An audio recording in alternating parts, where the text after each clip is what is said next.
ओमज्ञातिमिरान्धस्य ज्ञानाञ्जनशलाकया चक्षुरुन्मीलितं येन तस्मै श्रीगुरवे नमः। श्रीचैतन्यमनोभीष्टं स्थापितं येन भूतले स्वयं रूपकथामयं ददाति स्वपदान्तिकं। वन्देऽहं श्रीगुरो श्रीयुतापदकमलं श्रीगुरुं वैष्णवांश्च श्रीरूपं साग्रजातं सागररघुनाथान्वितं तं सजीवं साद्वैतं सावधूतं परिजनसहितं कृष्णचैतन्यदेवं श्रीराधा कृष्णपादान् सर्वललिता श्रीशाखान्वितमिश्र नमां विष्णुपादाय विष्णुष्टाय भूतले श्रीमते भक्तिवेदान्त स्वामी नामने नमस्ते सारस्वते देवे गौरवाणी प्रचारिणे शून्यवादी पाश्चात्यदेशकारिणे नमो महावदन्याय कृष्णप्रेमप्रदायते कृष्णाय कृष्णचैतन्य नामिने गौरतुष्ये हे कृष्ण करुणा सिन्धो दीनबन्धो जगत्पते गोपेश गोपिकान्त राधाकान्त नमोस्तुते तप्त काञ्चन गौराङ्गी राधे वृन्दावनेश्वरी वृषभानुसुते देवी प्रणमामि हरिप्रिये वाञ्छाकल्पतरुभ्यश्च कृपा सिन्धुभ्य एव च पतितानां पावनेभ्यो वैष्णवेभ्यो नमो नमः। जय श्री कृष्ण चैतन्य प्रभु नित्यानंद श्री अद्वैत गदाधर श्रीवासादि गौरभक्तवृंद। हरे Krishna Krishna Krishna Hare Hare Hare Ram Ram Ram Hare Hare.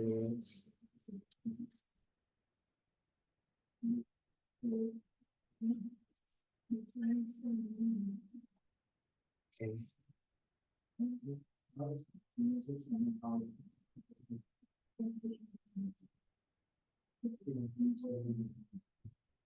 So today happens to be the disappearance day of Srila Baldev Vidyabhushan. Maybe most of you must have attended today's class. So he's one of the Vaishnava, means he commented on Ishopanishad from our Sampradaya. He is the first commentator on Ishopanishad from our Sampradaya, and he's also his commentary on Bhagavad Gita is also very important, very indispensable in understanding Bhagavad Gita. Like Prabhupada's commentary, as Prabhuji told today, is at least 70% based on his Baldev Vidyabhushan commentary. So we can pray to Srila Baldev Vidyabhushan to give us the intelligence and also devotion to understand Ishopanishad and also determination to apply it in our own lives. Okay. So, okay, we'll start with Shloka recitation.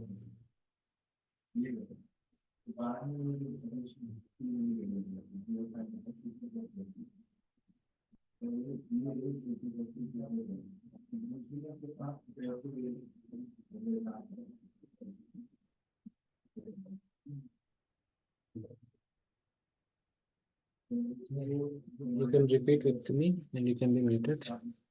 Om Purnamada Purnamidam Purnat Purnamudachyate Purnasya Purnamadaya Nameva Sishyate Ishavasamidam Sarvam Kinchajanityam Jagat Tena Tyaktena Vanjita Vita Kasha Svitanam. Okay, today who wants to read? Someone wants volunteers. Someone new, someone else. Okay, Shrikant Prabhu. So yeah, I'll tell you when to read. Okay, so we are discussing the 10th mantra. So where it is told that if you pursue transcendental knowledge, you will get one result, and if you pursue material knowledge, omniscience, avidya, you will get another result. So Prabhupada initially discusses what is transcendental knowledge. So the 18 items of knowledge discussed in Bhagavad Gita are discussed. We have read them. They'll be further explained in when you read these things in Bhagavad Gita based on Prabhupada's purport. So these are the knowledge, but the knowledge is of what is Atma, what is our identity, and what is our relationship with Krishna, and what is who is Krishna. So this is, but these items mainly they are the principles if we have to follow, so that we will realize that knowledge, and they are also included in the transcendental knowledge. And then Prabhupada describes about the futility of material knowledge based on Bhaktivinoda Thakur's song, which we saw yesterday. Bhaktivinoda Thakur says that it drains of lot of our energy, lot of our time, lot of our life goes in learning material education, and it gives a false sense of happiness, and then it's a burden. It occupies a lot of our memory, and it's an obstacle to devotional service. So that is how Bhaktivinoda Thakur critiques the material knowledge. Yeah. So we will continue with it where we left yesterday. So you can read this paragraph. In the modern society. In the modern society, even a boy thinks himself self sufficient and pays no respect to elderly men. Due to the wrong type of education being imparted in the universities, boys all over the world are giving their elders headaches. Thus, Sri Ishopanishad very strongly warns that the culture of nescience is different from that of knowledge. The universities are, so to speak, centers of nescience only. Consequently, scientists are busy discovering lethal weapons to wipe out the existence of the other countries. University students today are not given instructions in the regulative principles of brahmacharya, celibate student life, nor do they have any faith in any scriptural injunctions. Religious principles are taught for the sake of name and fame only, and not for the sake of practical action. Thus, there is an animosity not only in social and political fields, but in the field of religion as well. Okay, thank you. Yeah, so animosity is there because they are not taught about God consciousness. They are taught mainly the purpose of religion is selfishness, sense gratification. So that's why there is animosity even in the field of religion also. Somebody can be muted, I think. Like here, Prabhupada is saying that how the modern education.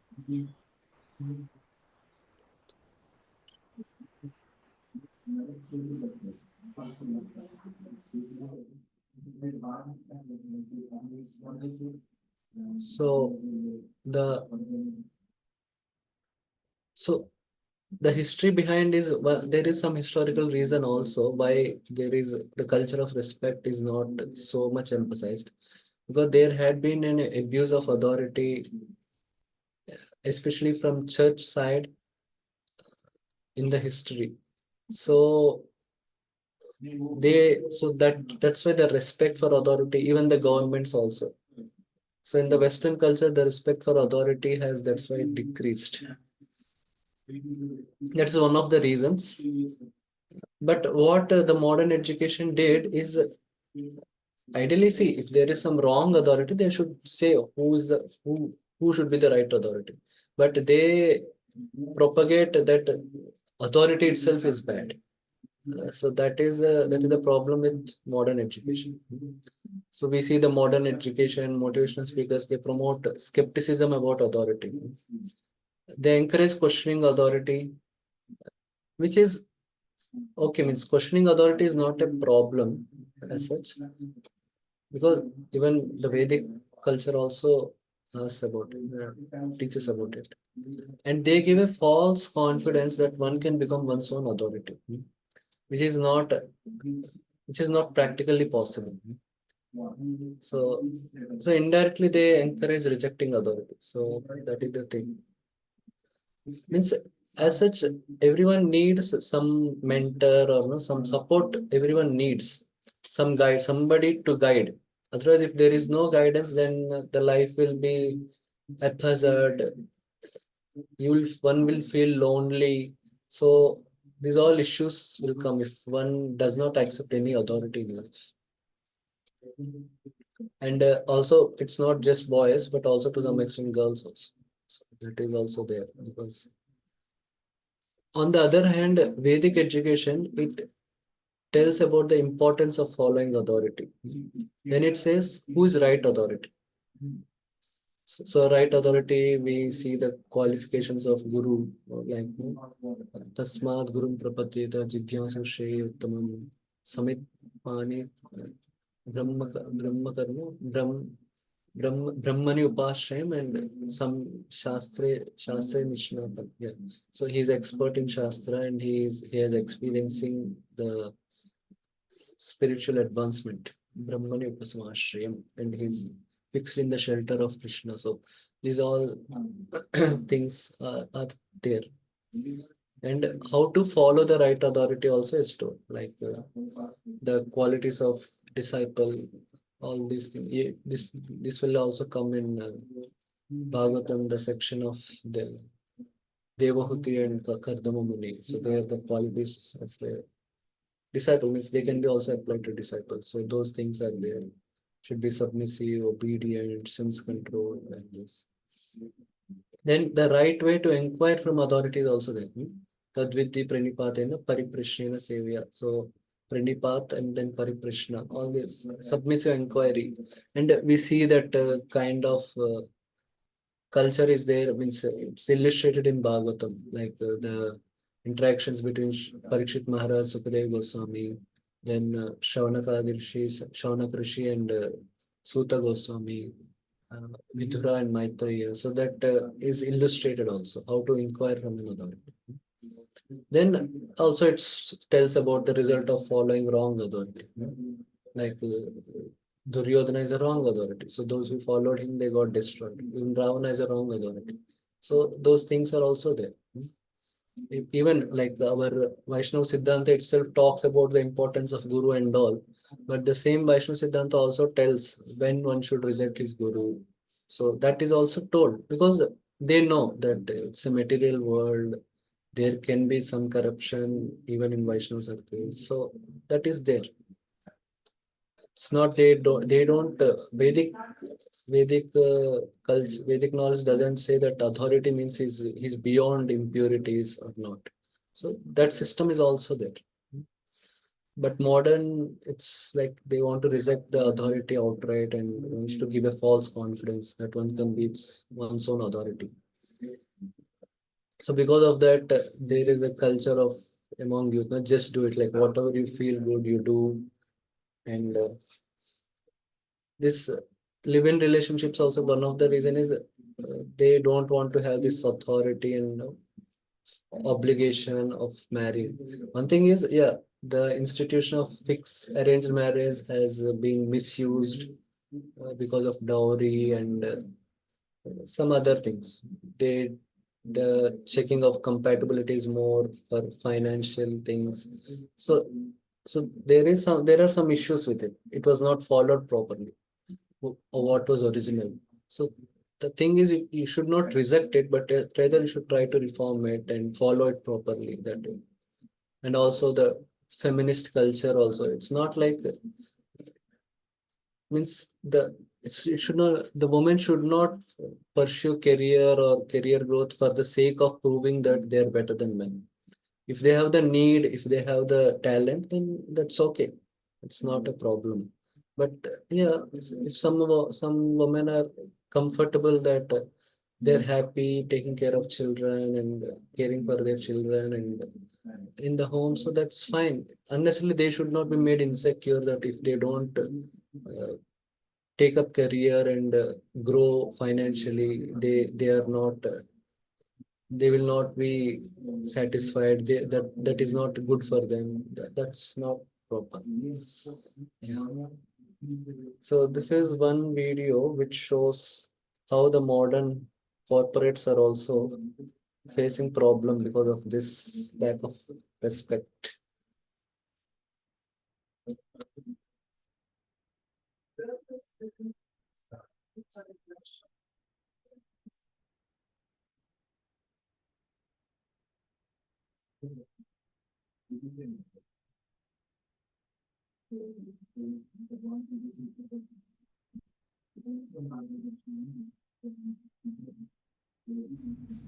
The three most annoying words in the English language. Kids these days. Either you've said this phrase before or it has been thrown your way, but in all likelihood, both cases are true. Because this is only natural. People complain about those younger than them. It is a cycle of life. Researchers call it the kids these days effect. Creative, I know. Now, this effect is in full swing because Gen Z, or those born between 1997 and 2012, has entered the workforce. People say the young ask for too much but work too little. They don't respect hierarchies. They don't want to pay their dues, and they always have one foot out the door. Plus, they despise skinny jeans, which, let's face it, is half the millennial wardrobe. And this is not too far off. More members of Gen Z are entering the C-suite. Don't worry, the average age of the CEO is still 54, but the number of young CEOs is on the rise. And what's on their agenda? Few meetings, fewer email chains, and lots of emojis. This generation, you see, grew up with technology, so they're using it to make life simpler. Instead of holding meetings, they're sending voice notes. Instead of using words, they're using emojis and GIFs. Plus, Gen Z workers love flexibility. Some hate cabins or desks. Some don't want to show up to work. Some despise fixed working hours. A quarter of Gen Z say their productivity peaks at night. That's when they want to work. But less than 15% of the older generations log on after 6 p.m. So that's quite the conundrum. But Gen Z want workplaces to be more casual. The young are more open to talking about mental health. They want to discuss political opinions, and they despise formal email sign-offs. So they're saying goodbye to professional language. 41% workers say yours truly is dying, and 36% claim yours sincerely has been given a death sentence. And lukewarm regards are taking their place, quite literally. It is no wonder that 3 in 4 managers find it difficult to work with Gen Z. Many complain of walking on eggshells, like they can't speak their mind, because one argument and their young employee is out the door. At least that's the impression. Because Gen Z is thinking differently about loyalty. For young workers, job hopping has lost its stigma. In fact, they are willing to change careers thrice. That's blasphemous to boomers, and it can hurt careers. Sure, work life is slowly changing, but some perceptions still persist. Repeatedly switching jobs is a red flag for traditional employers. So is informality. Many young workers want to be themselves, so they communicate casually or express political views non-stop, but this may not sit well with all companies. Workers still have professional responsibilities, there are certain expectations, and studies show that poor communication can stall career progress. Yes, some things are worth fighting for, but if every battle seems worthwhile, then you ought to rethink. I guess the smart approach is to be pragmatic, and this applies to older workers as well. Working with Gen Z poses its challenges, as it should, but they are the future of work. By next year, Gen Z will form a quarter of the global workforce. They will shape hiring, they will shape workplace trends, they will influence technology, public policy, clothes, food, all of it. In short, they will change how companies function. So ignoring the divide between the young and the old is not an option. It is time we rethink our perceptions and find a middle ground by balancing formality with approachability and tasks with relationships. It is not about changing who you are, it is about adapting.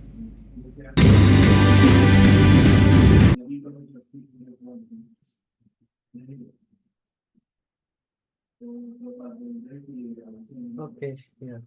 So these are the negative effects of the modern education not propagating the culture of respect to authority. Yeah. Of course, the solution is to deal in a more what you say horizontal way initially, and then to earn authority, and then that way give them the confidence to restore their confidence in authority. So for that, those who are in authority position, they should act in a proper way, set proper example, and inspire the loyalty of their subordinates instead of imposing their authority on them. Okay, now Prabhupada talks about nationalism and war and all. Pro, you can read from here. Nationalism. Shrikant, Pro. Yes, bro. Nationalism has developed in different parts of the world due to the cultivation of nescience by the general people.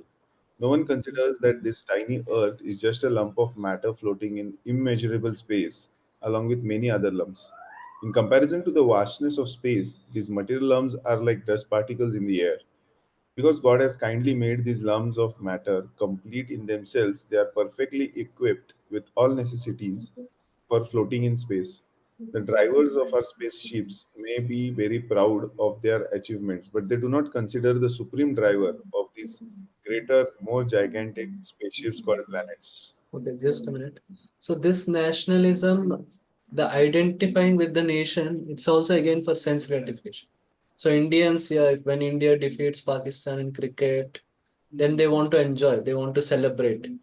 And when even if India, let's say tomorrow occupies Pakistan, they want to celebrate, they want to happy because that will give India more income for, and they will get more welfare from the government. So that's what. But when let's say Indian government keeps some new rule or increases the taxes, then they will revolt. So then they will not identify themselves as Indians, but they will identify with their family or with themselves, and they want to complain against India and all. So this is, or when they get some bad experience from government or something, then they curse the government, they curse India, all these things. Then they want to go out of India. So it's for sense gratification. So when it supports sense gratification, they adopt the identity of being Indian. Otherwise, they want to reject it when it doesn't help them in their sense gratification. So it's not the culture of Bharat. So as Chaitanya Mahaprabhu says, Bharata Bhumite Janma Haila, Janma Sadhaka Kari Kari Paropkar. So this identity of nation, it should ideally give us the spiritual, should remind us of the spiritual responsibility and all. But now it's only used for sense gratification, as a means for sense gratification. Okay. So we can continue.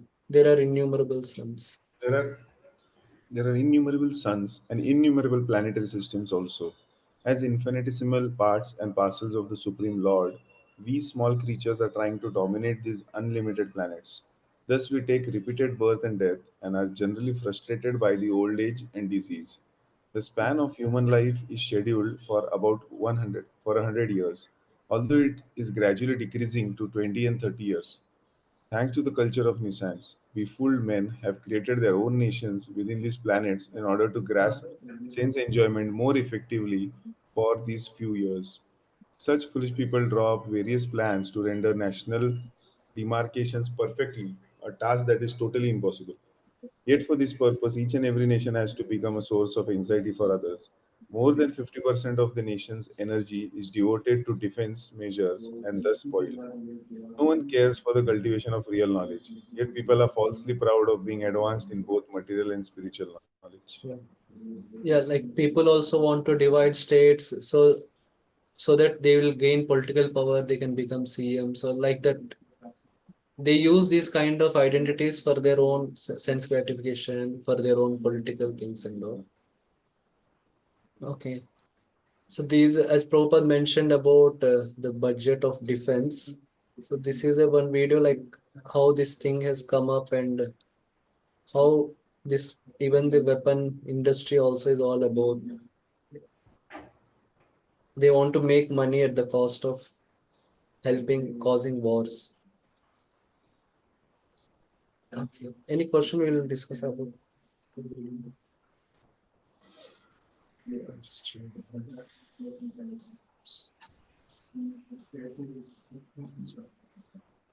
was a classified meeting at the Pentagon. US Defense Department called their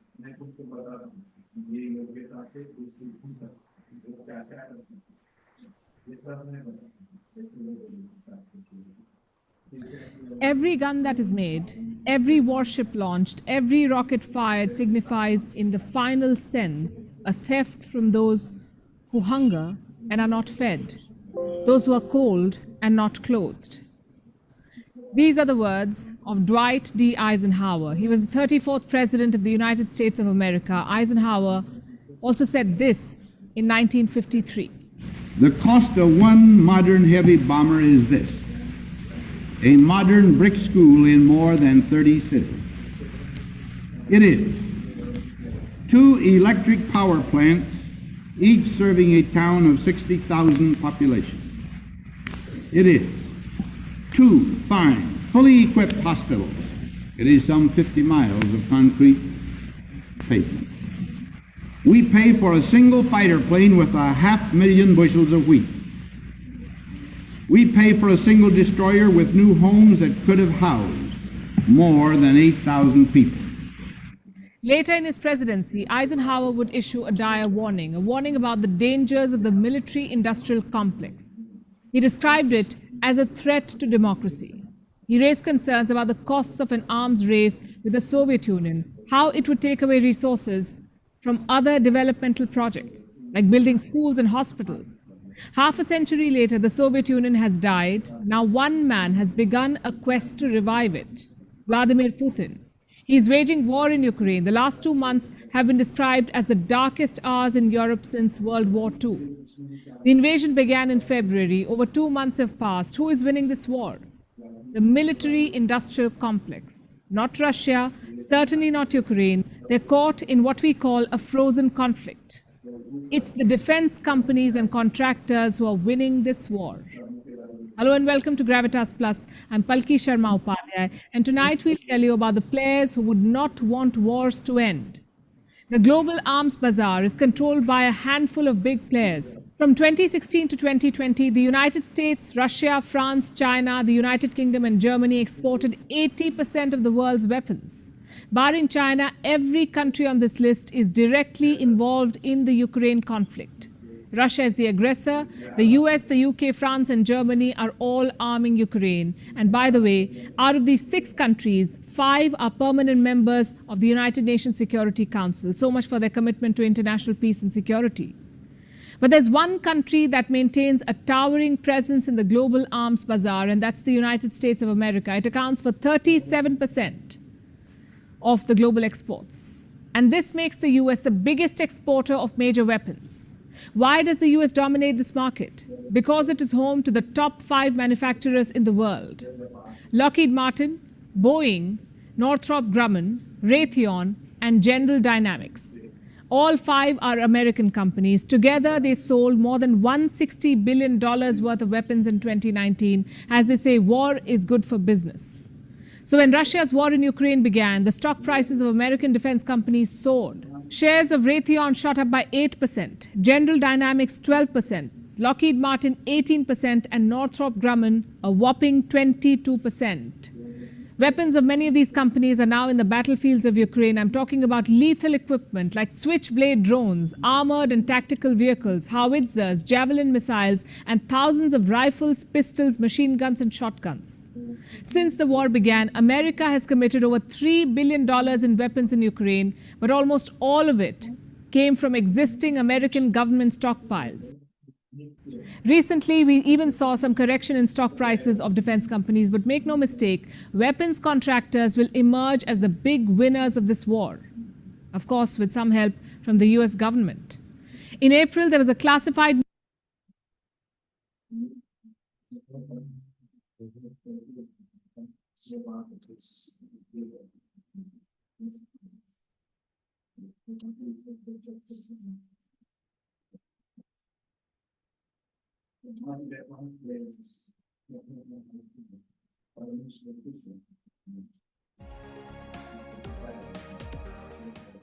(9/11).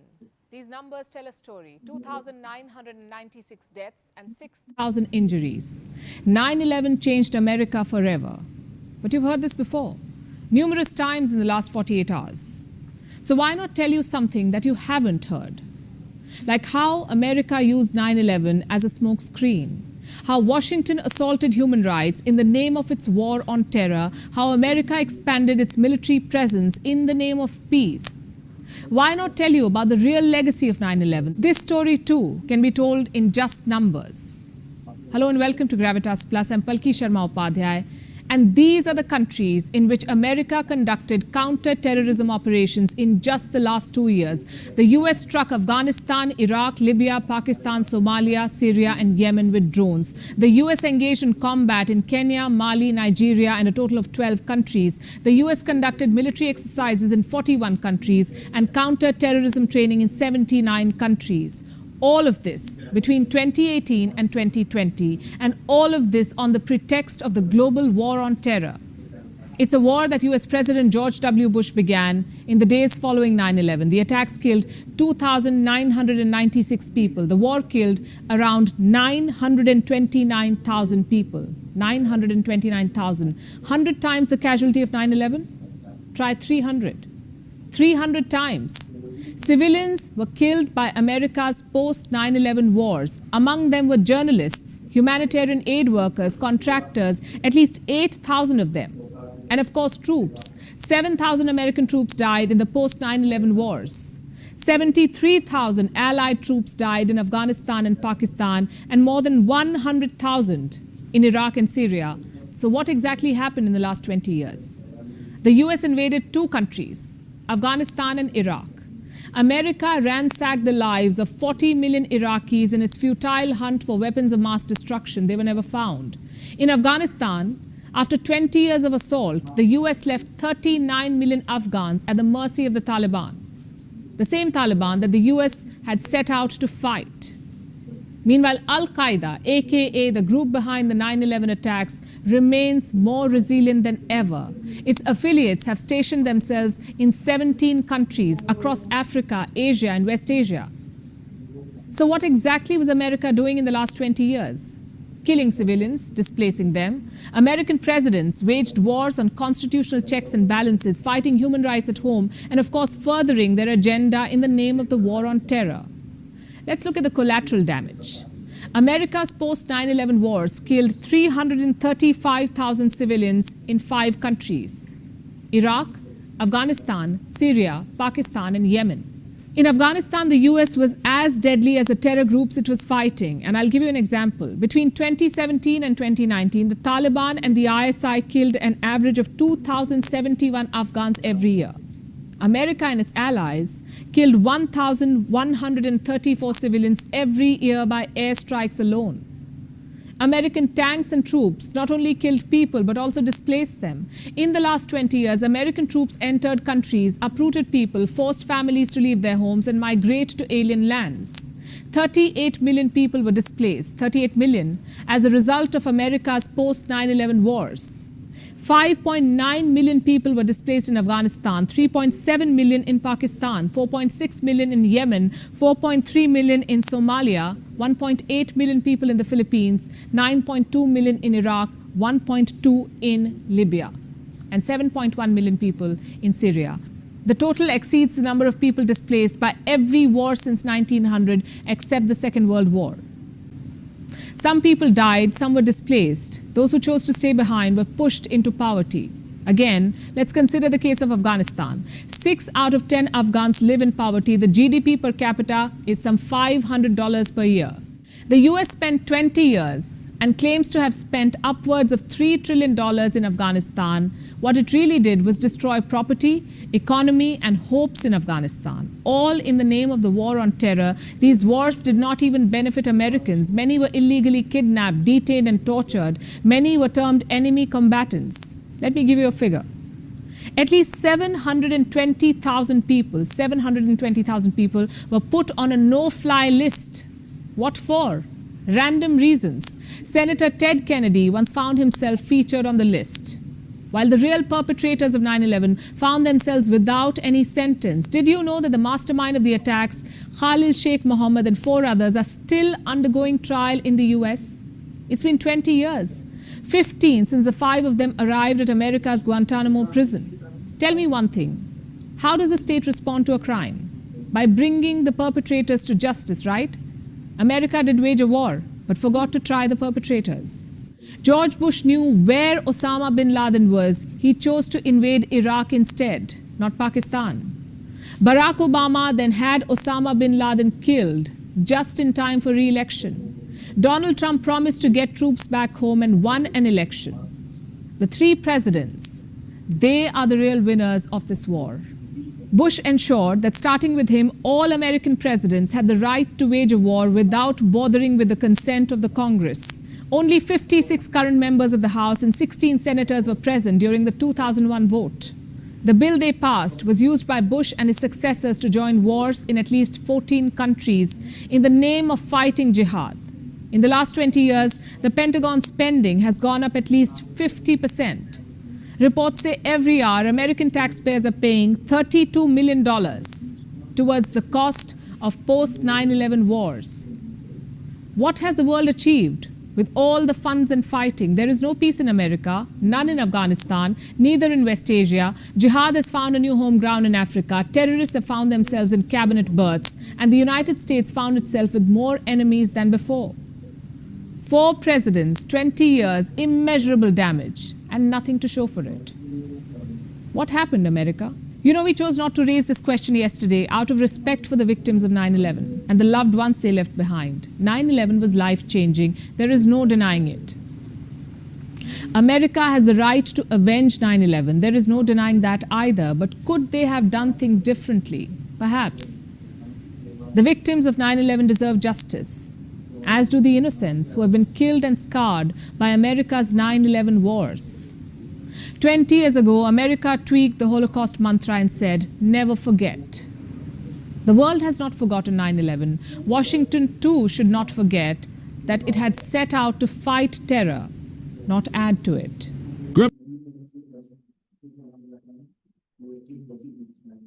Okay, so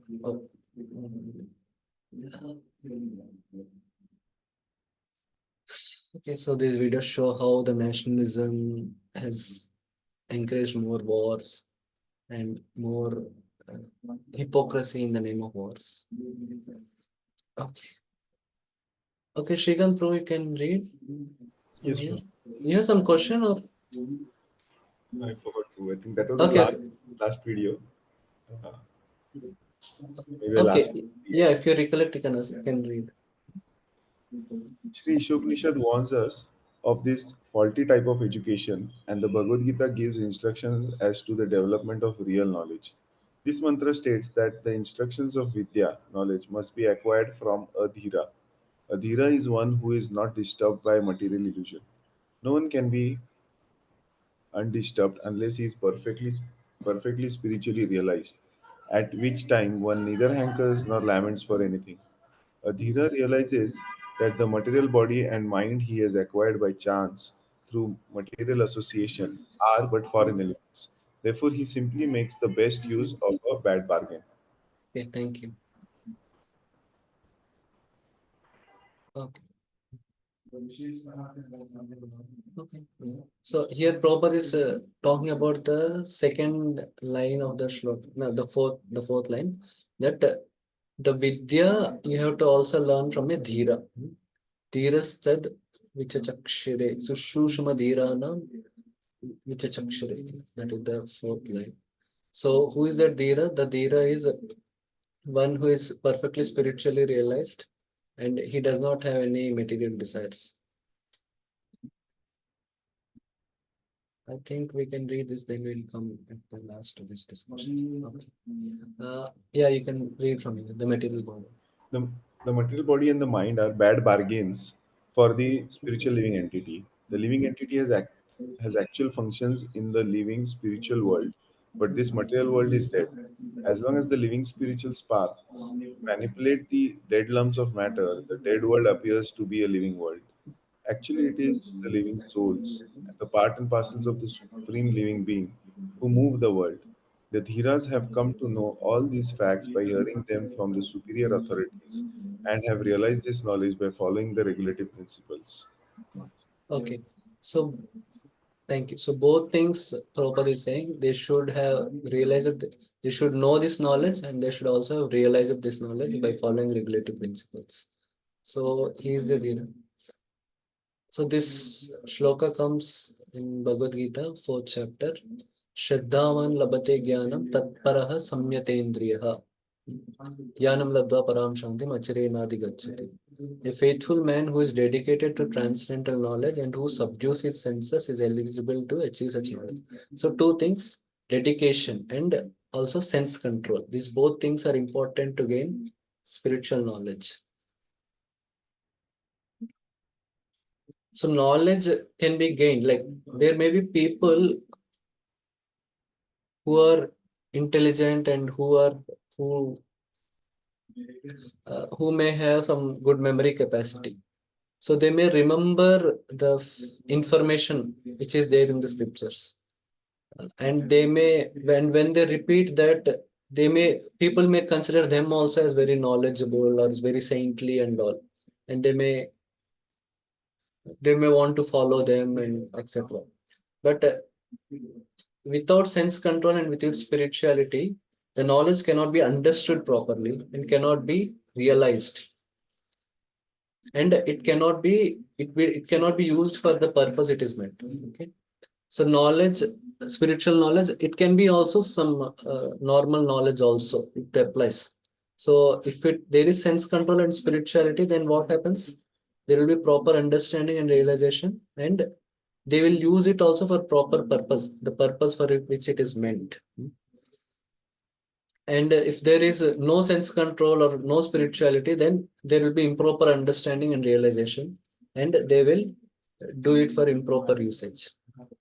Like if you see the British, the Indologists, when they were commissioned by the British government.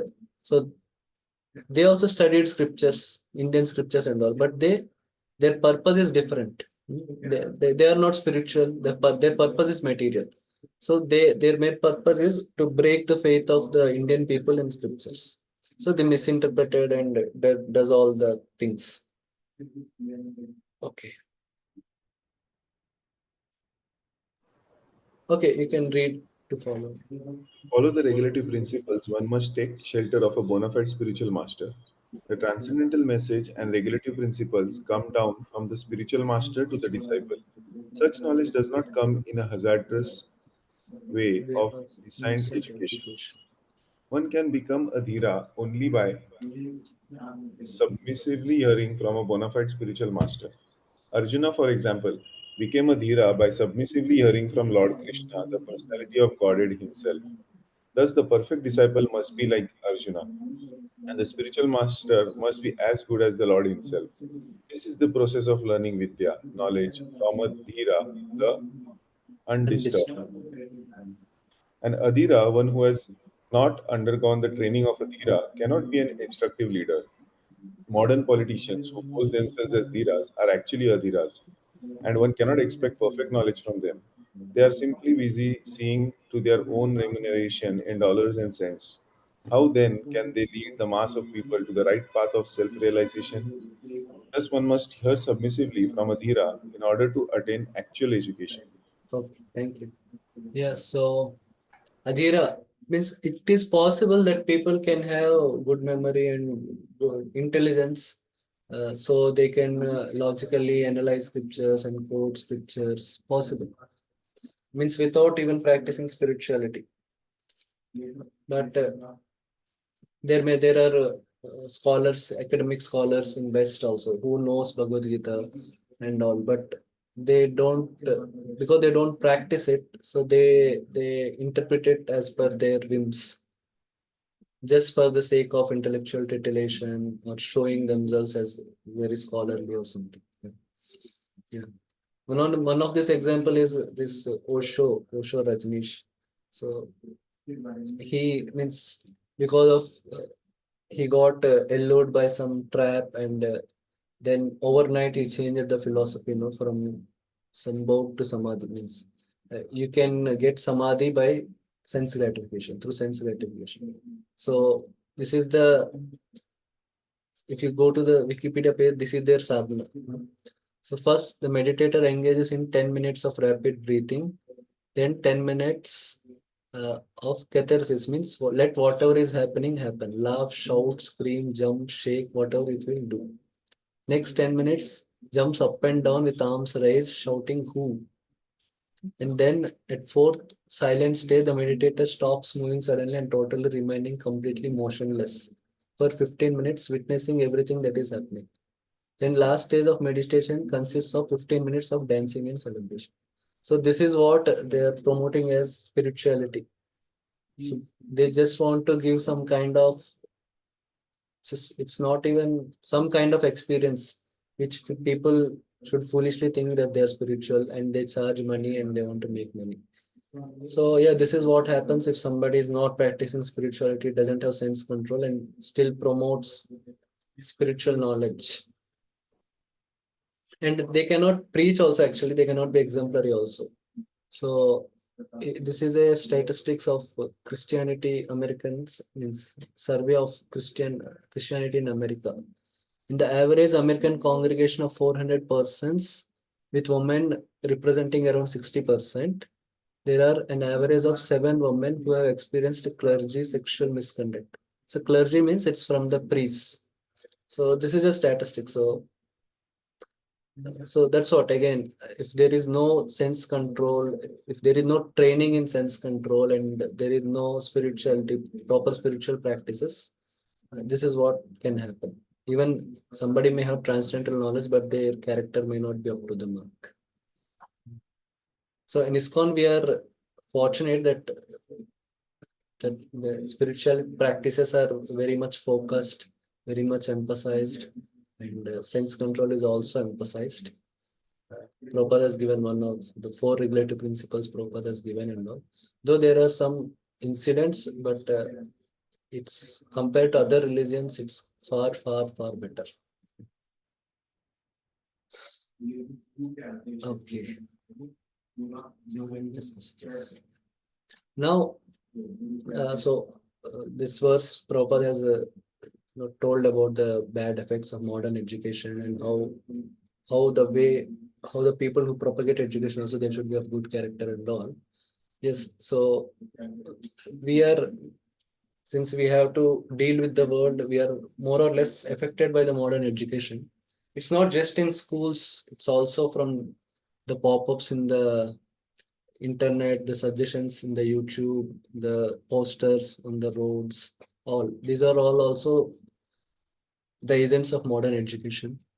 So there are some things which we can try to protect ourselves from modern education. One is, if we have detachment born from devotion, then we can minimize our interaction with the material world. Or somebody is very detached, very advanced, they are just happy reading Bhagavatam, so they don't need internet on phone, or they can just be happy sitting in Vrindavan and do.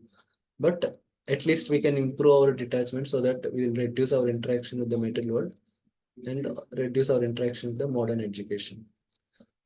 Or definitely, because if we have some material needs, material desires, so in that way we have to interact with material world, then we have to encounter modern education.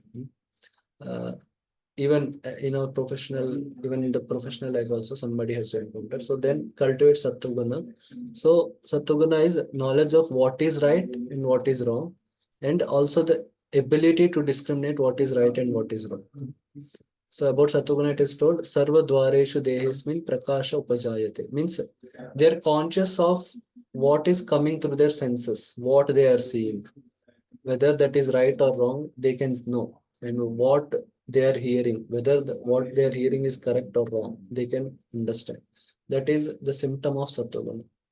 So one can hear from devotees and intellectuals who analyze this modern education from a Vedic point of view. Then they can say what is useful and what is wrong. So that way we can understand, and then accordingly, with discrimination, we can deal with the modern education. And preferably we can adopt Vedic lifestyle, Ayurveda, yoga, and all. So these are more favorable for devotional service. And also, as much as possible, we can consult devotee specialists instead of outside professionals, as much as possible. And everyone somehow is like, has to encounter social media, because everyone has to use mobile, internet, etc. So one thing is, that's what this viral content, mainly the videos which become viral, which come in the pop-up and all, they are some of the main sources of propagate propagating this modern education. So one thing is to keep ourselves busy in devotional service and also our prescribed duties, so that we don't spend time with these things. And uh, we should as much avoid possible to avoid social media for passing time or socializing. Rather, we can use it for education. Like always, we should try to learn something to improve in our devotional service, something in our services which we do in the community or duties. So if we have some purpose while using social media, then we can be we can protect ourselves from the distracting things and this degrading things. Okay. Yeah, so these are some things on how we can protect ourselves from modern education or science as avidya. Okay, any questions on this verse?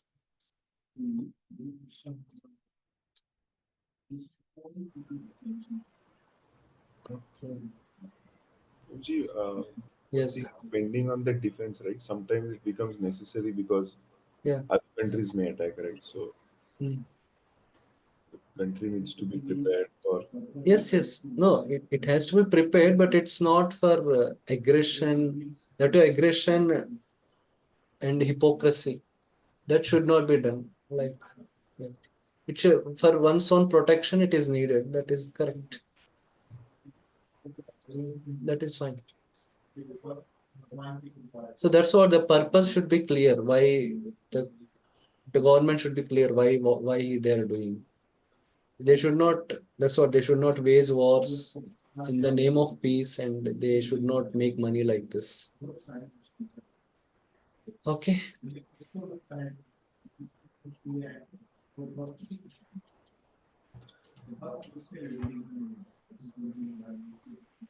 Even Manu Samhita also, yes, about defense it is told. It is told that the king should every day inspect the army and ensure there is preparedness and all. So even Vedic culture also talks about preparing for defense, spending on defense and all. It's not wrong. But the purpose has to be clear. Okay. Okay, we will go to the 11th mantra. Should to complete it. So the 11th mantra now has a different definition of, okay, first we'll recite, then we'll do. विद्यां च यस्तद्वेदोभ्यं सः विद्यां च यस्तद् वेदोभ्ययं सः अविद्याया मृत्युं तीर्त्वा विद्यायामृतमश्नुते. अविद्याया मृत्युं धृत्वा विद्यायामृतम् आश्नुते. Okay. So here, okay, I have not written it. We are ready. Okay, after translation. So only one who can learn the process of nescience and that of transcendental knowledge side by side can transcend the influence of repeated birth and death and enjoy the full blessings of mortality. So here again, the vidya and avidya has different meanings. Here the vidya is transcendental knowledge.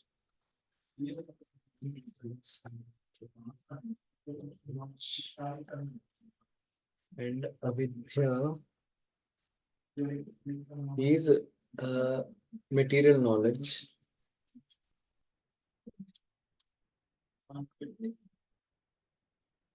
That produces attachment with the purpose of developing detachment, you can say. The purpose of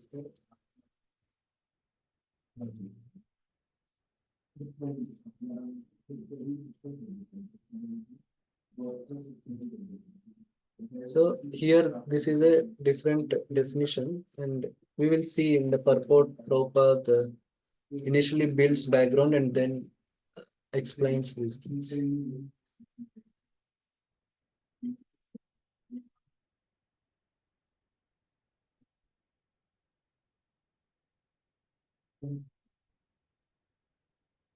So Prabhupada initially builds the background and then explains later. So we'll try.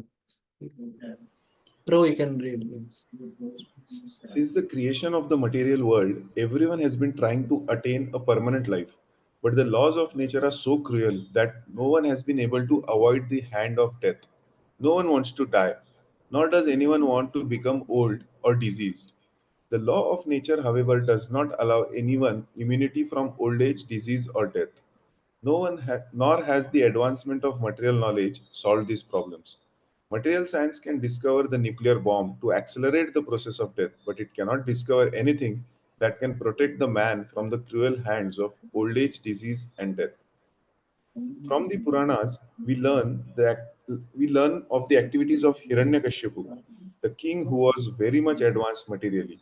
Wanting to conquer the cruel death by his material acquisitions and the strength of his nescience, he underwent a type of meditation so severe that the inhabitants of all the planetary systems become disturbed by his mystic powers.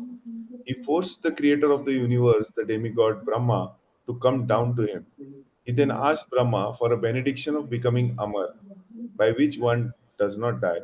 Brahma said that he could not avoid the benediction because even he, the material creator who rules all planets, is not Amar. As confirmed in Bhagavad Gita 8.17, Brahma lives a long life, long time, but that does not mean he is immortal.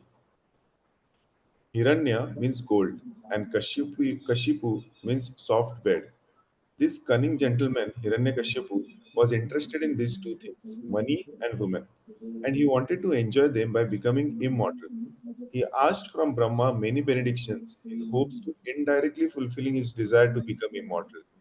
Since Brahma told him that he could not grant the gift of immortality, Hiranyakashipu requested that he not be killed by any man, animal, god, or any other living being within the 84 lakh species. He also asked that he not die on land, in the air, or water, or by any weapon. In this way, Hiranyakashipu foolishly thought these guarantees would save him from death. Ultimately, however, although Brahma granted him all these benedictions, he was killed by the personality of the Godhead in the form of Narsimha, the Lord, half lion, half man incarnation. And no weapon was used to kill him, for he was killed by the Lord's nails. Nor was he killed on the land, in the air, or in the water, for he was killed on the lap of that wonderful living being, Narsimha, who was beyond his conception. The whole point here is that even Hiranyakashipu, the most powerful of the materialists, could not become deathless by his various plans. What then can be accomplished by the tiny Hiranyakashipus of today, whose plans are thwarted from moment to moment? Okay, just a minute. So, yeah, Prabhupada gave this example to make the point that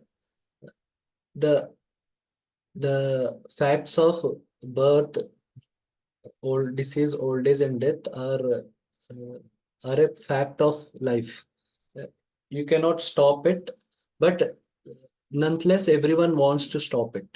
So he gave the example that even Hiranyakashipu wanted to stop it, but he also could not stop it. So now, what the plans of the material civilization to try to stop these things? How they are also not going to fructify because Hiranyakashipu himself failed. He used his all intelligence. He did a lot of tapas and tried to avoid death, but he could not. So these also will fail.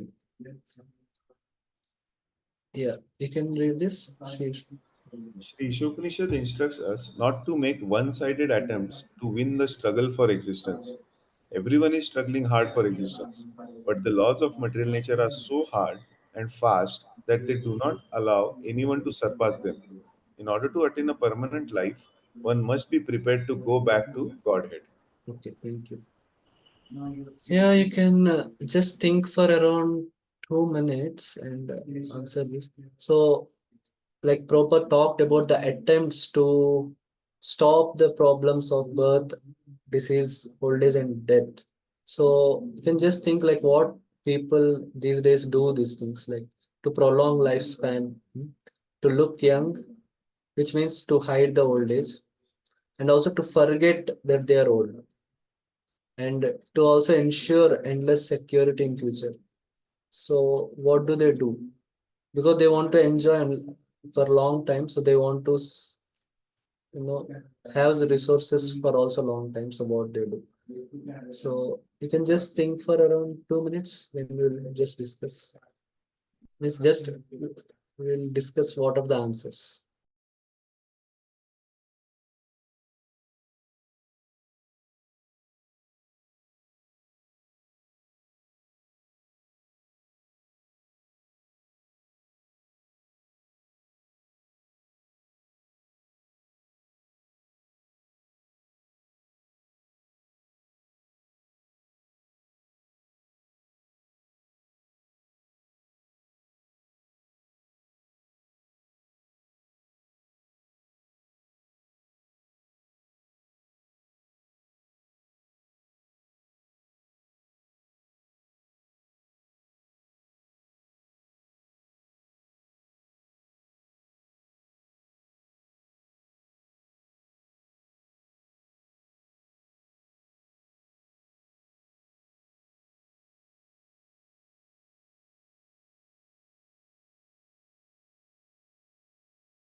Okay, so for the first one, prolonging their lifespan, what do people do? Okay, Ashras, can take. Hare Krishna Bhaji Tanukram. Mm. So, for prolonging their lifespan, they are doing exercise, healthy food, organic food, farmhouse, and nature's life. Now, people are adapting to prolonging their life. Okay, also, yeah, they even if they want to change their organs, yes, more things also they do. But yeah, this is all with the purpose that okay, they want to enjoy for a long time. But the purpose means Ayurveda also is there. It's given by Krishna only. But the purpose is so to do your dharma. If there are some health issues, you do it so that you can continue doing your dharma. And it should not happen that people want to prolong their lifespan for too much. Like at one time, it's very clear that the body capacity reduces, and it's very evident that the body. It's not like till the last moment you should struggle, you should spend money to prolong. At some point, one should understand. Okay, let things go, let it go. So that way. Even devotees also may take treatment, but that is also so that they can remain conscious, so that they can take advantage of association of devotees while they pass the body, when they leave the body. That is okay. Yeah, but Prabhuji, Hare Krishna. Yes, yes. Yeah, but people also doing so many surgeries to protect their life because Yeah, nobody wants to be die. yeah, When I read one book, one person of some United States, for some of the reason, he trapped in a one cold house, so yeah, he burned so many money from his for whatever he have to yeah, just get to fire and just fired up because he whatever wood he have had, all the wood was burned at that time. So everybody wants to will live very long span. Nobody wants to be die. Yeah, yeah, that's what. Yeah. Okay, now for looking young, what they do. Someone else. Okay, Shrikant, Pro, you want to say? For looking young, Prabhuji, cosmetics and hair dyes, Hmm. wigs, Yeah. all those. Okay. Okay. Anyone else wants to say? Okay, Amrita Mataji, you want to say something? People are doing plastic surgery Yeah. and hair transplant. Those Okay. Thank you. Thank you. Yes. So yes, Prabhupada even gives example. Okay, that will come in the first point. Like some rich people in France, they import monkey glands from India so that they can enjoy sex pleasure even at their old age. So yeah, that is in terms of looking young, yes, all this cosmetics, plastic surgery and all. This is they want to hide their old age and to show that they are still young.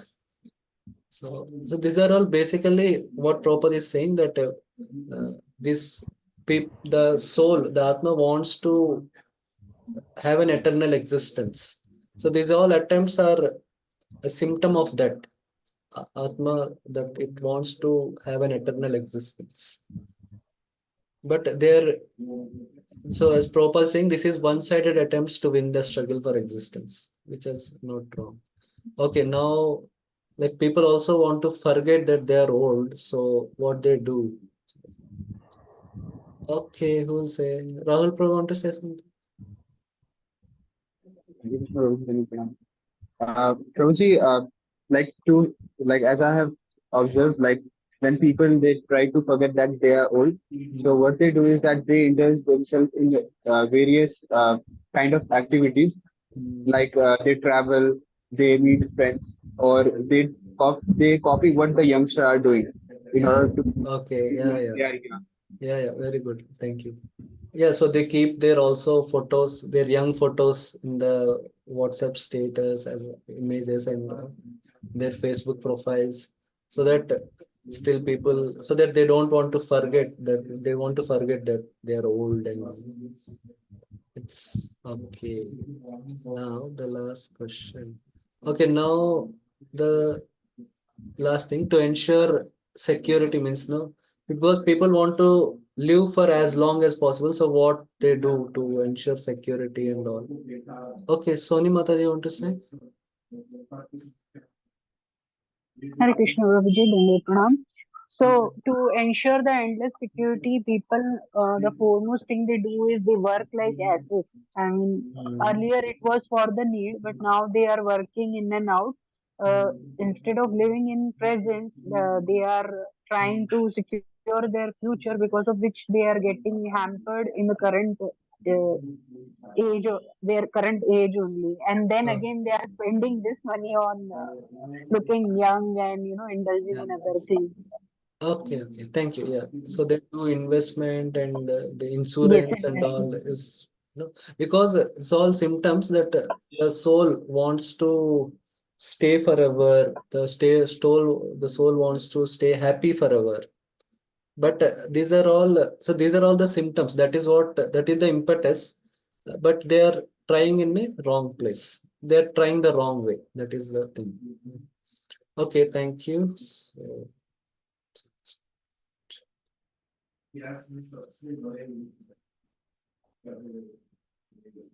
and also it is also these are statistics that they are this is just the American government which is spending around $6.3 billion, which is almost 51,000 crores Indian rupees on a stopping aging means on aging research.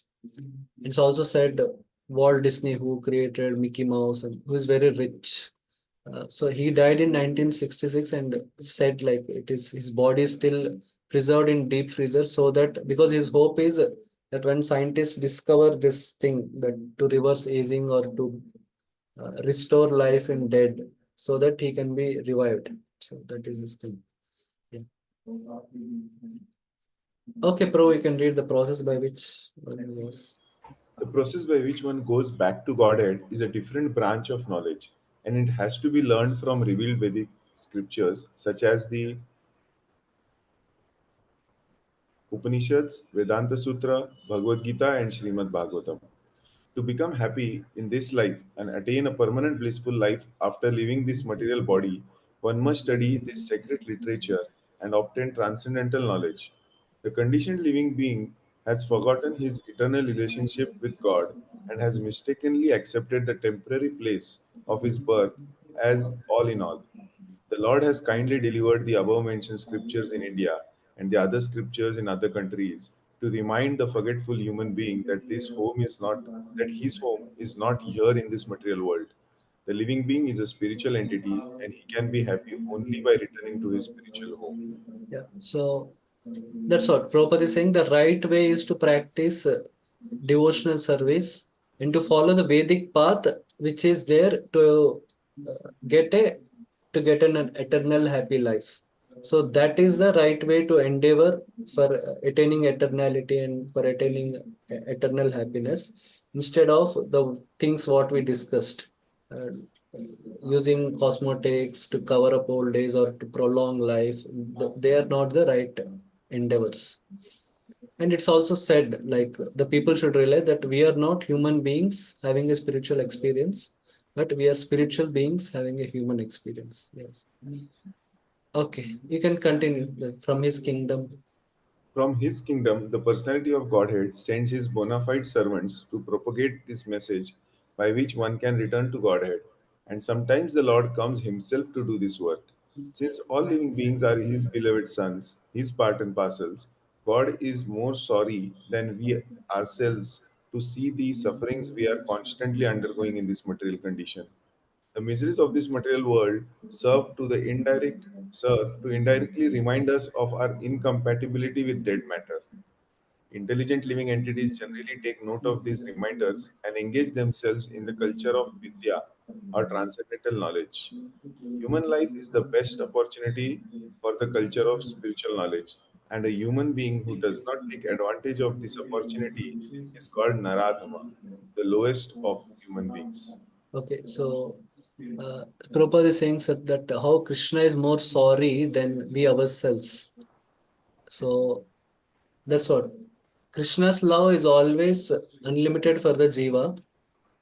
When the jiva is in conditioned state, it's in the form of compassion. And that compassion we cannot understand, but it is always there. So that compassion only reflects in form of Krishna sending the scriptures and also sending the saints who can explain and propagate the scriptures. But when the conditioned soul realizes this and starts performing devotional service, then Krishna reciprocates directly with the conditioned soul. But always Krishna always loves the living entities because they are his constitutionally they are his part and parcel. And Prabhupada is saying that there is an inherent incompatibility with the body. So if we see even like common sense, we can see that the body has very much limitation in terms of how much we can enjoy. If we eat too much, then the body will have problem. And if we eat too less, then also body has problem. That we may realize on Nirjala Ekadashi. And if we don't sleep, then also body has problem. People want to watch movies all night and all, but they will have problem. When there are youth, they may not realize the problems, but once they come to middle age of 30 plus, 40 plus, then problems will come. And if they sleep too much, then also problem comes. So if someone has common sense, then one can understand its body is not meant for sense gratification. With body only you can live a balanced lifestyle, and that too there should be some higher purpose to that. So yeah. Okay. So one who is intelligent, he will be able to realize it.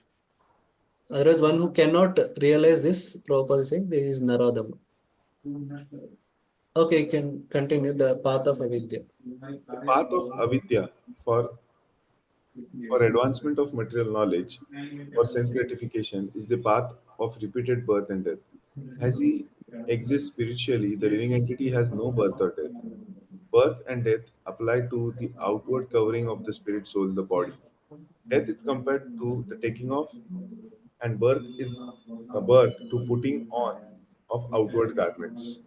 Foolish human beings who are grossly absorbed in the culture of avidya, science, do not mind this cruel process. Enamored with the beauty of the illusory energy, they undergo the same miseries repeatedly and do not learn any lessons from the laws of nature. Yeah, so here Prabhupada is saying they don't mind this death. So their Prabhupada means to say that people are afraid of death, but for the sake of sense gratification, they're afraid. Means oh, sense gratification will stop. That's why they're afraid of death. But they don't see what is the problem of spiritual problem if they don't talk about death and understand how about death. Like नेहाभिक्रमणाशोऽस्ति प्रत्यवायो न विद्यते स्वल्पमस्य स्वल्पमस्य धर्मस्य त्रायतो महतो भयात्. So if one does not do practice yoga or bhakti yoga, they will degrade to the lower species of life. That is the greatest problem with death. So that people don't care about it. So that is what Prabhupada is saying. Otherwise, people worry about death only because it will stop their sense gratification. But people don't worry about death in this way. Okay. Yeah, you can continue. Therefore, the culture of Vidya. Therefore, the culture of Vidya or transcendental knowledge is essential for the human being. Sense enjoyment is in the diseased material condition must be restricted as far as possible. Unrestricted sense enjoyment in this bodily condition is the path of ignorance and death.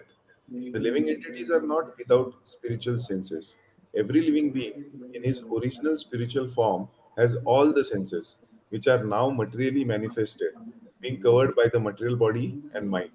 The activities of the material senses are perverted reflections of the activities of the original spiritual senses.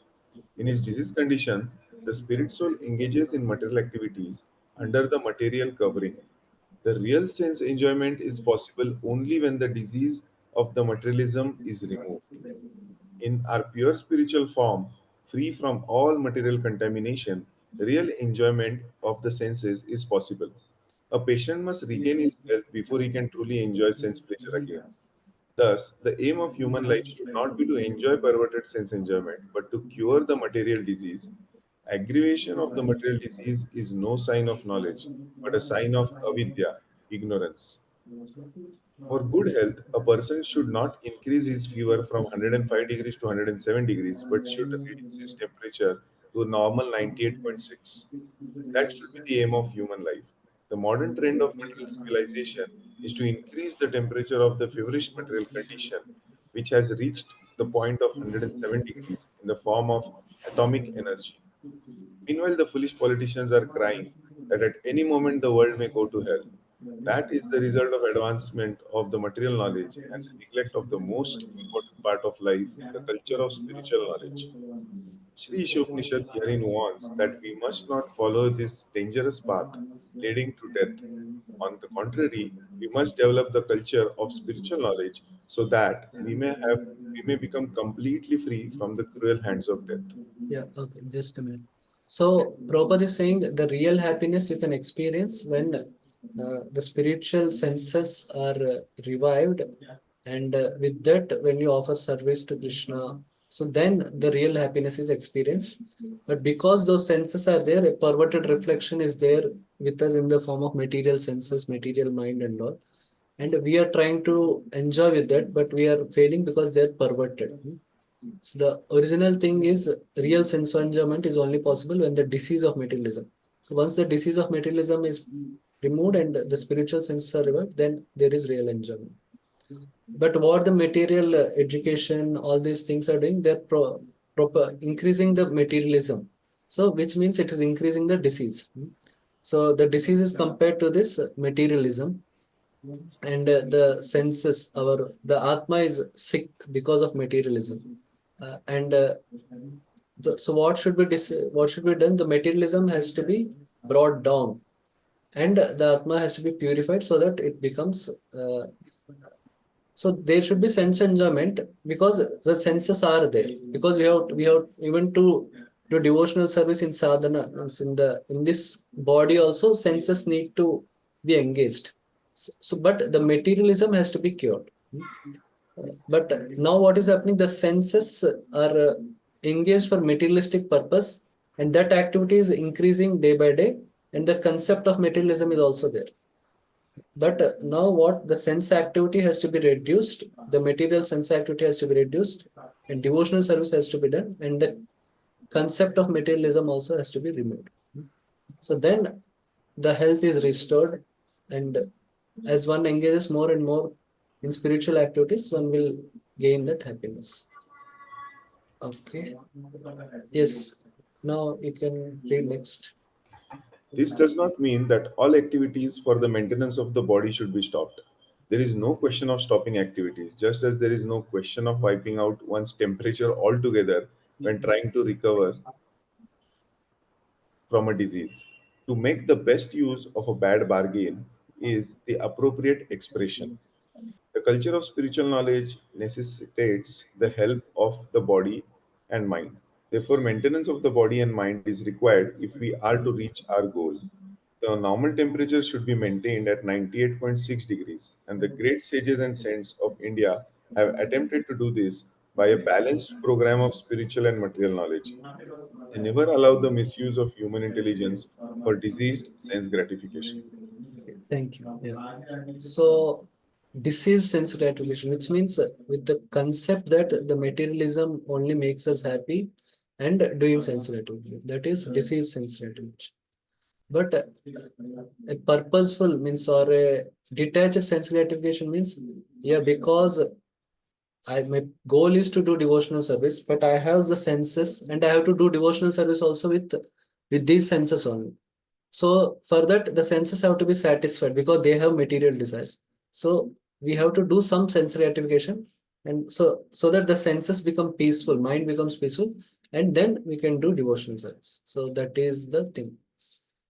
So that's why Prabhupada told a balanced program of spiritual and material knowledge. Okay, we will just see this chart.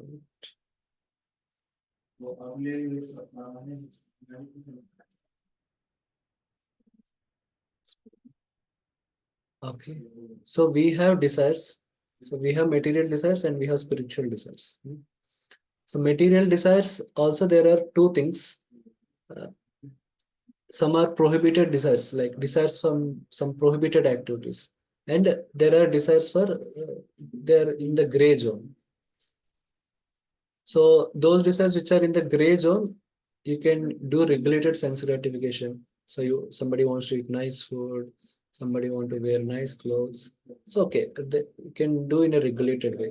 So that what happens? Somebody wants to go to some nice places. So you can do a regulated sense gratification. So that what happens? There is satisfaction, and there is the body and mind are healthy and they're satisfied. If mind is not satisfied, then it is an unhealthy state. Like even if some of you who have attended yesterday College of Krishna Prabhu's class, Prabhuji also was mentioning that if one works hard, then one will feel satisfied. Then one can do devotional service. Otherwise, you'll be frustrated and you will only preach out of frustration. So he was telling that. So then also, once you do regulated sense gratification, in one sense, society also can relate to you. Otherwise, if you are detached and all, they may not everyone may be able to relate. So that is one thing. And restraining from prohibited desires, especially the four regulative principles and all. That those desires, one should just restrict oneself, restrain oneself. Those should not be acted upon. So then our devotional service is protected. Then there are spiritual desires. So spiritual desires, one should act on the spiritual desires. So that what happens? The first thing is our attraction to Krishna will increase, and that is how actually makes us happy, as Prabhupada has been telling. And it also what it does, it also purifies the material desires. So that's what Prabhupada is saying. The fever, the materialism, the disease of materialism also will get reduced. And also we should increase our spiritual desires. That through association of devotees, we should also increase our spiritual desires more and more. That's all. Okay, I hope this is clear.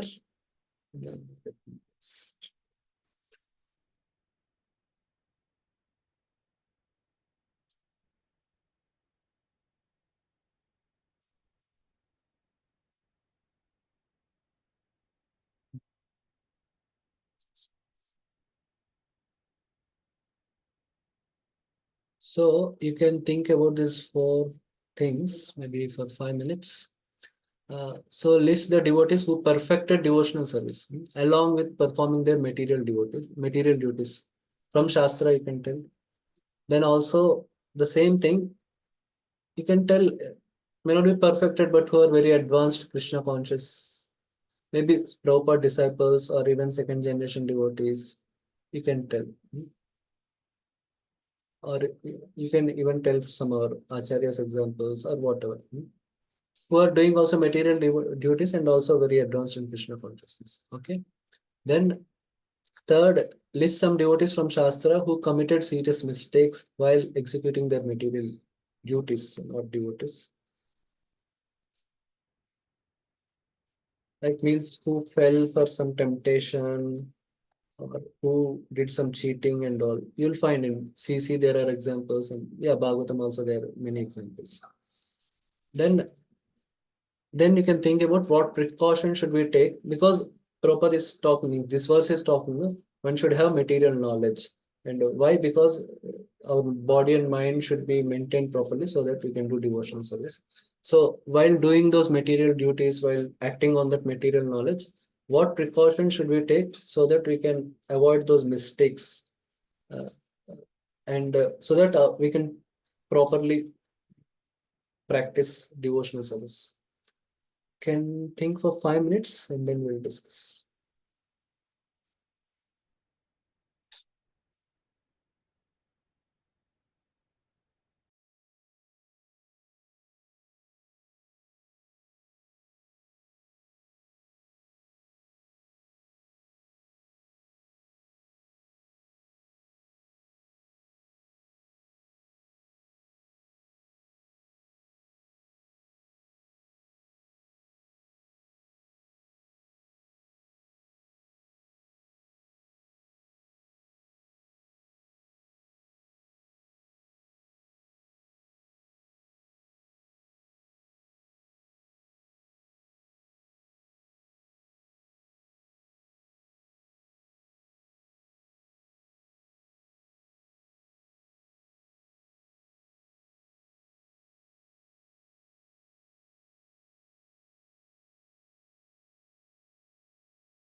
Okay, so Can I answer the question, Prabhuji? yes, yeah.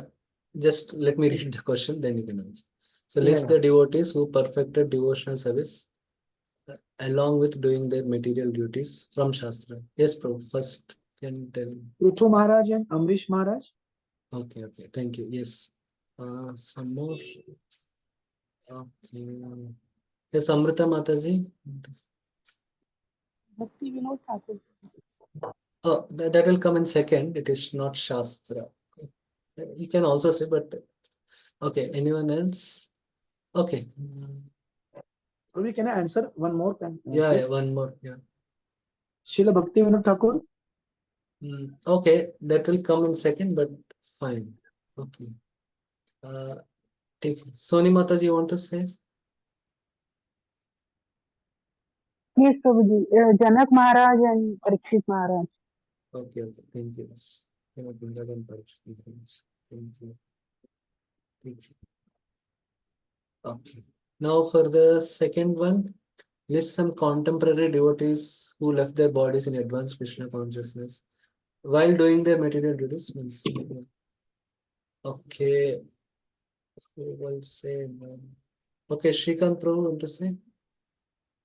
Prabhuji, can we say Sant Tukaram Maharaj?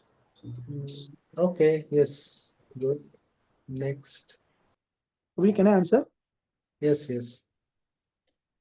Bhishma Pitama. Yeah, Bhishma Pitama is from Shastra. Somebody now like recent past or even in ISKCON, like that. His Holiness Gopal Krishna Goswami Maharaj. Maharaj is not his sannyasi, na? Yeah. Satyavati Mataji. Okay, yes, fine. Okay, anyone else want to say something? Okay, Soni Mataji want to say something? Yes, Prabhuji. Namdev Maharaj and Tukaram Maharaj. Okay, thank you. Yes, ISKCON also there are others like Jayanand Prabhu, like that there are different I devotees. remember one example, Prabhuji, where I don't remember that the name, but I remember that short story that one Prabhuji who was the architect for Juhu Temple, Mumbai Juhu Temple. Somehow So, it happened that he left ISKCON, but Prabhupada had told him that you have made home for God in this material world, so you have actually reserved your position in Goloka. So somehow the things happened that he came back to India in his last days and he left his body in Vrindavan. I don't remember the name. his name is Surbi Prabhu. Surbi, yes, Surbi Prabhu. Okay, yes. So, yeah, good examples. Yeah.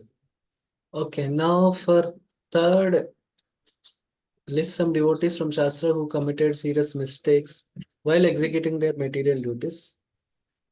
Anyone? Can I answer? Yes. Bharat Maharaj. Yeah, Bharat Maharaj, of course, when he renounced the world, he committed mistake in one sense. But okay, any other? Parikshit Maharaj. No, it's not a mistake. It is not his mistake. So some even in Krishna Lila there are examples.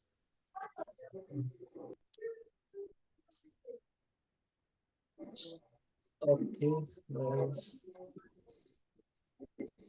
Yes, Srimati Vasudha Mataji can tell. Hare Krishna Prabhu, Saubari Muni Prabhu. Yes, Saubari Muni. Yeah, but he's a renounced, but okay, fine. Someone else. Okay. Even Karna also, Prabhuji. No, Karna is not a devotee per se. Yeah. Okay, Soni Mataji, you want to say? Prabhuji, I have written Indra. Yeah, Indra is a good, prominent example. Yes, he's a prominent devotee, but he keeps committing mistakes. Yeah. Okay. And Vishwamitra. Okay, Vishwamitra, you can say in some way. Okay, Yashraj Prabhu, you want to say something? Hare Krishna Prabhuji. Brahma. Brahma, yes, Brahma Mohan Leela, and also and Prabhuji, actually I have one more example, the Mathura Brahman, but I am confused. They are devotees or they are just karmkandis? Because they know the Shastra. The Yeah, husbands of because Nagapatnis. no, No, husband not of Nagapatnis, Brahman Brahman Patni. Patnis. Okay, Yeah, there. But because that's they not a know the mistake. Shastra. Uh, yeah, really they know the Shastra, but when Mm, Krishna comes to beg for food, but at that time they know the Krishna is God. At that yeah. time they also know the Krishna is God, but still they refuse to give some alms to Krishna. Yeah, see, that's okay. See, that we cannot consider as a mistake in one sense. From a devotional perspective, from a, let's say, dharmic perspective, somebody committing a sinful activity. So that is, uh, of course, they disrespected Krishna, but there Krishna did not go as a god. He went as a cowherd boy in one sense. So that way, of course, they know in some way, but it's not a serious thing. But as what happened in Brahma Mohan Leela and Indra in Govardhan Leela, so that is different. Okay. Okay, Shrikant Prabhu, want to say something? I'm confused if we can say Nalkuver, Manigriv, No, they are not devotees. Rajamila. At that Ajamil also, Ajamil you can say some way. He was practicing devotional service before also. Okay, last we'll take Soni Mataji has something. Fourth one, Prabhuji. Huh? Fourth one. Yeah. No, Yes. fourth one, third one. No, third I'm done. Prabhuji. Okay. I gave. Okay, Shrikant Puram Prabhu, you want to say?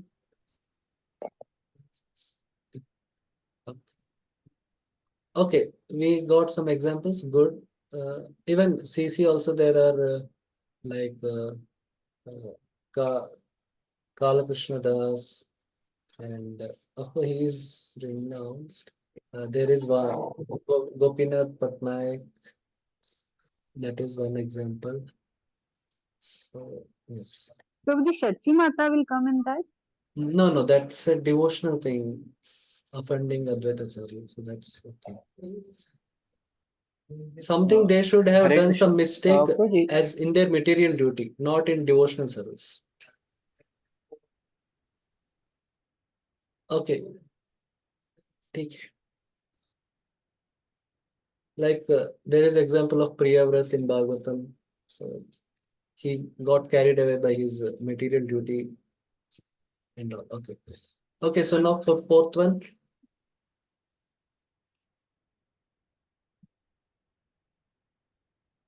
So fourth one, somebody wants to answer? No. Okay, Soni Mataji can tell. Yes, Prabhuji. So, we should always do our duties within the guidelines of the Shastra. Although, we should internally we should be aware of our behavior, but externally we should behave as per the circumstance and the people we are dealing with. And second thing, we should always protect our self by doing our morning sadhana regularly without fail. That will be a shield for our entire day. And the last one is Okay. ABCD. Yes, sir. Yeah. Okay. Take some more points from others we can hear. Yes, yes. Yeah. Okay. Yes, Raj Prabhu. Hare Krishna Prabhuji. Yeah. So my point is, so Mataji covered all the point, but I have one another point. We have to all we take all duties as a they are duties given by Krishna, not this is my bodily duties. So if we think the all duties come from the Krishna and we connect that, so we will do I think in a better way. Yeah. Okay. Thank you. So yeah, one is we should be following the guidance of Shastra, and one thing is we should be very clear when we are doing these duties that the purpose is should be very clear that this is not for sense gratification per se. That is not the goal. Uh, the goal is our goal of life should be devotional service. But yeah, because we have some material needs and some material desires and all, so to keep the body and mind satisfied, we are doing this. So that should not change the ultimate goal of our life. So that clarity should be there. And yeah, and even with that clarity also, we should do the duties as per the Shastra. Like there are duties of what should be husband, what is wife, what is parent. So that thing should be clear. And yeah, we should do our morning sadhana and all properly so that our spiritual life always remains intact and it will not get disturbed by these things. Yeah, so just a minute.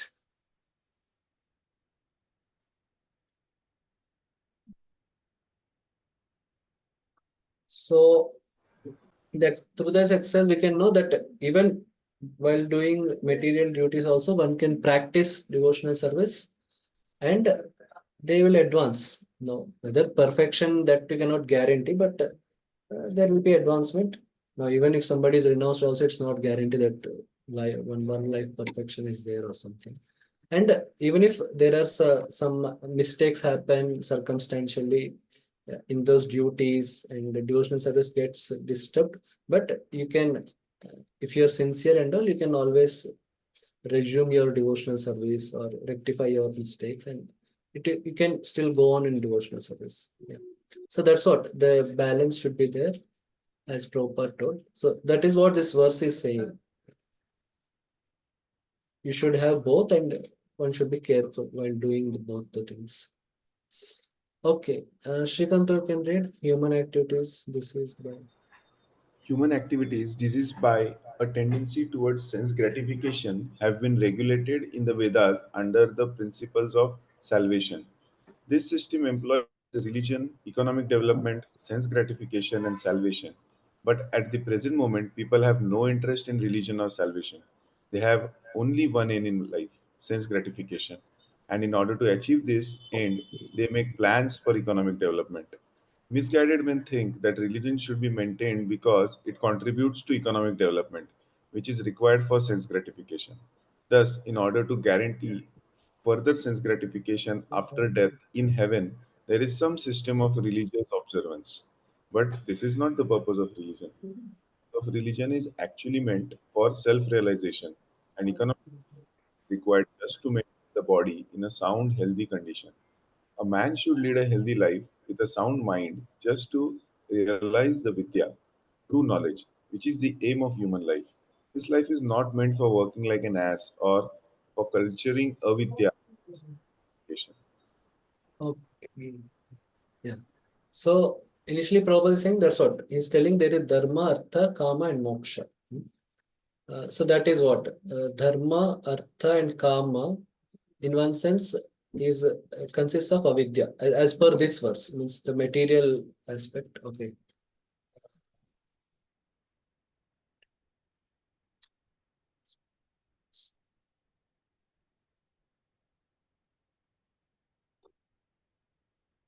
So the dharma, artha, kama, they consist of avidya, at least means as per this verse, the material knowledge of the material aspect of life, and moksha consists of the spiritual aspect and spiritual knowledge.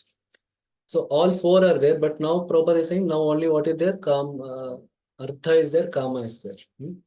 And or sometimes there will be dharma and artha kama, but the dharma is aimed at the artha and kama, but not moksha. Like yesterday we talked about the Veda Vada Rathas and all. So the goal becomes kama, but not moksha of following the Vedas. So that is what Prabhupada is talking. Now even dharma is also not there. They do religion, but that religion is becomes a means of recreation and for economic development. For government, it is economic development, and for people, it is recreation. Means recreation means yeah, just to a means of relief, and they want to just go to holy place, take selfies, and show off that they are religious or spiritual or just things like that. Yeah. Okay. Pro, we can read the path of Vidya is. The path of Vidya is most perfectly presented in Srimad Bhagavatam, which directs a human being to utilize his life to inquire into the absolute truth. The absolute truth is realized step by step as Brahman, Paramatma, and finally Bhagwan, the personality of Godhead. The absolute truth is realized by the broad minded man who has attained knowledge and detachment by following the 18 principles of the Bhagavad Gita described in the purport to Mantra 10. The central purpose of these 18 principles is to attainment of transcendental devotional service to the personality of Godhead. Therefore, all classes of men are encouraged to learn the art of devotional service to the Lord. The So guaranteed it's told Amritam Ashnate. So that is the goal, as Prabhupada is saying. Yes, Prabhu, we can read.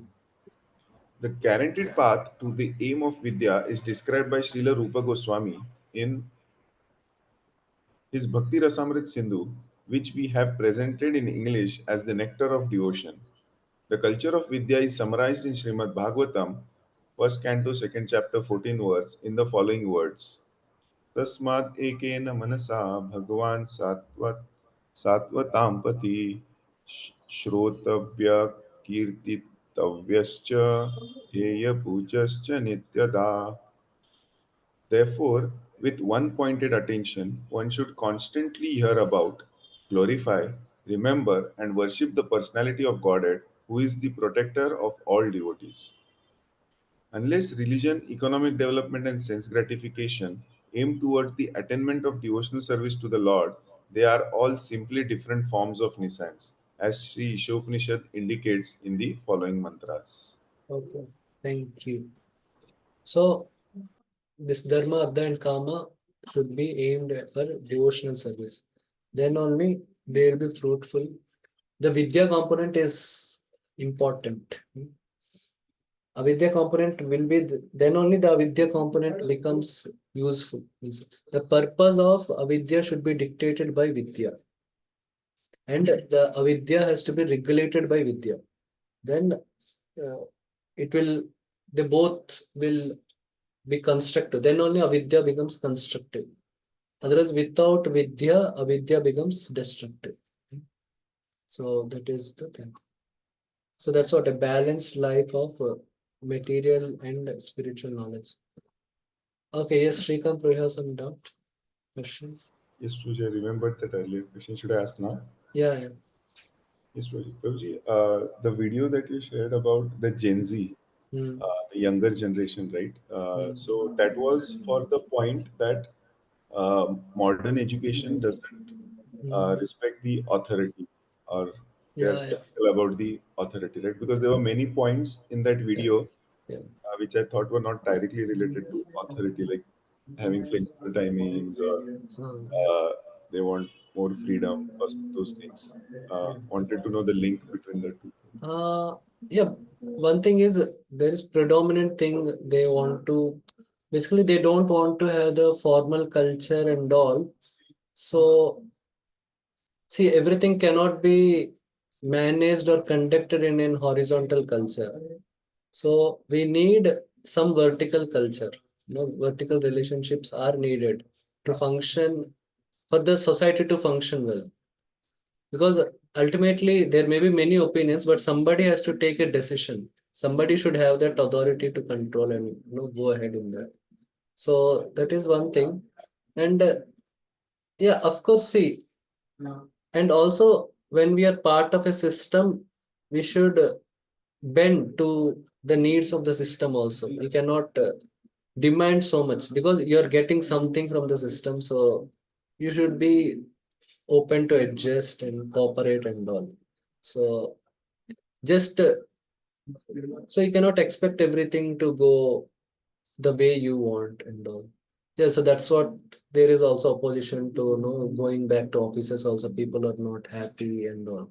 But see, they want to have that culture. Of course, they may have their own. So they have their interest. The work productivity will be there, and also people when they come together they can also grow from by through help from each other. But if they are just staying in homes, then it may not means their growth may not be very good. And yeah, also the productivity also may not be very good. That will not be good in the long run for them also. So that is also there. Yeah, so that is also there. Thank you, Prabhu. Okay. Okay. Okay, any more questions on what we discussed today?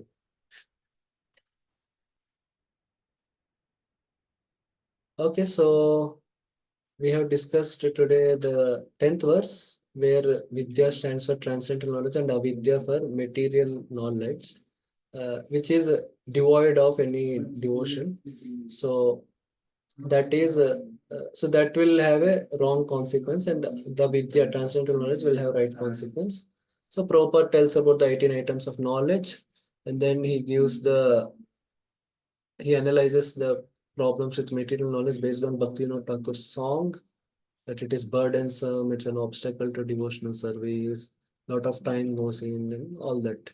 And then he tells about the how the culture of respect, it does not promote the culture of respect, and they have problems because of that. And then the problems of nationalism and the wars because of nationalism and all, proper talks. And then he talks about the even vidya also should learn from a dhira, not from an adhira. So dhira means he should have sense control. He should, and the sense control also has to be achieved through spiritual life, not some superficial sense control. And that also he has to learn based on Shastra and from the bona fide spiritual master. So that is there. So we saw some examples of how spiritual people who doesn't have sense control, they have issues like Osho and some stats from Christianity, etc. Then in the next verse, we saw how the uh, then the next verse talks about the balance. There should be also vidya. Vidya is transcendental knowledge, and avidya. Avidya means material knowledge, but with the purpose, because with the understanding that because we have material body and mind, we have to maintain them. We have to keep them satisfied. So for that, we should have some material knowledge also. So these both are needed for when that with that material knowledge, when we act in a regulated way and in a responsible way, so we develop detachment from the material world, and through transcendental knowledge we acquire the bliss of spiritual happiness. So that's what this verse talks about. So Prabhupada initially tells that how the everyone wants to avoid old age and death, and there are attempts. Then he gives the example of Hiranyakashipu, that even Hiranyakashipu attempted. He's very powerful, he's very intelligent, but still his attempts also got failed. And how he got liberated by Narasimhadev and all. And then he told our attempts, the attempts of the people of this world are very tiny and they're not going to succeed. Because then he tells, because they are trying in a wrong way. The trying is not wrong, because that is the symptom of the soul, wants to be eternal and wants to enjoy eternally, be happy eternally, but they're trying in the wrong direction. So we discussed some points about uh, the how the trying to cover old age, how to they want to prolong the age, and they look young or forget that they are old, things like that, how they want to ensure security because they want to live for long, etc. So then Prabhupada goes on, then Prabhupada comes to the point that yeah, we are not condemning that the sense gratification should be completely stopped, but it should be regulated and should become normal, and the material purpose for sense gratification, that should be corrected. And also then we talked about the spirit balance, like spiritual desires, material desires are there, so some should be restrained from, but some can be, you can act on those desires, but in a regulated way, so that the mind and body becomes satisfied, so that then you can practice spiritual life. And also it is a good example to the society, which society can relate with. Then spiritual desires, you should perform devotional service, so that your attraction for Krishna will increase, and your the material desires also gets purified. So that is how spiritual desires. The balance is there. Then Prabhupada talked about how there is only actually there should be dharma, artha, kama, and moksha, but now there is only moksha, artha, and kama. But also sometimes there may be dharma, but that dharma is also aimed in artha and kama. So then Prabhupada talked about the vidya. Without that vidya, the vidya also becomes useless and it becomes destructive. So the vidya he is told about the devotional service described in NOD and all, which you will study in whenever you study NOD. So that is there, and then this verse of Bhagavatam is telling. Okay, and also we also saw some points on how to avoid this influence of modern education. So that also is through detachment, through cultivating Sattva and how to deal with some social media and all this. So, okay, thank you very much for your patience and participation. Okay, Soni Mataji has some questions. Prabhuji, I was not there for first session, so I have this question today. It reminded me. What is the difference between Vedanta Sutra and Bhagavad Gita? Because in some lectures I've heard that Bhagavad Gita is Vedanta Sutra. No. Like Vedanta Sutra is a summary of what the Upanishads say. So that is the summary, because sutras means it will be easy to read. So that's why That is Vyasdev what has written. I've heard, that Bhagavad Gita is the summary of all the Shastras. That's No. why it confused me. No. The Vedanta Sutra is a separate book, like no Atato Brahma Oh, Jigyasa, okay. Janmadyasya Yataha, Tattu Samanvayat, Shastra Yonitvat, like that, Anavritti Shabda, that is the last one. So there is a separate book. If you want, if you type Google, go in the Bhashya, then the Baladev Vidyabhushan's commentary on each sutra, that book is there. And Bhagavad Gita is it's a separate book. It's also sometimes called as Gita Upanishad, which Shankaracharya calls it. But in the traditional Vedic things, Bhagavad Gita is considered as part of Mahabharata. It is considered as Smriti Prastha, not Shruti. So that is separate. But Yes, yeah, this is also the confusion. Some people say that it comes in Shruti and Smriti both, and some say that it is in Smriti.